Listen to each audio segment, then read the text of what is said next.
তারিখ আমার বাবাকে শাহবাগ থেকে তুলে নিয়ে যাওয়া হয়।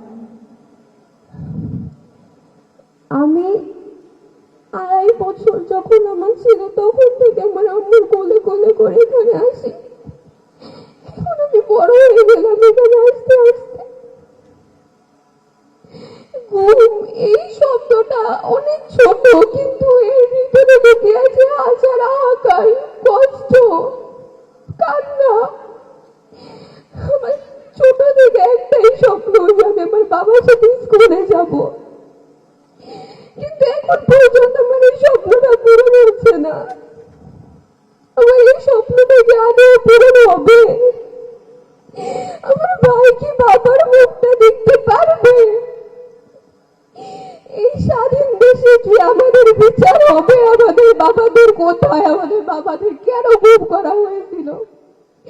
গুম কমিশন বলে ধরে নিন ওরা মৃত। কেন এটা কি হাতের অঙ্ক যে আমরা ধরে নিব আমাদের বাবার হাত নেই? একটা দল করা কোনো অপরাধ না, দল সবাই করে।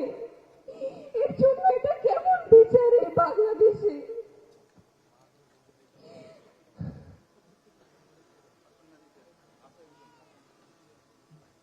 বছর যায়, নতুন বছর আসে, কিন্তু আমাদের বাবার আসে না।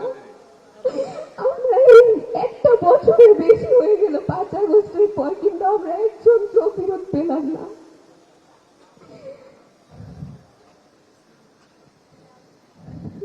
আমি তারেক রহমান চাচুর কাছে আশা করি যে আমাদের বাবাদের খুঁজে দিবে। এই বাংলাদেশের মাটিতে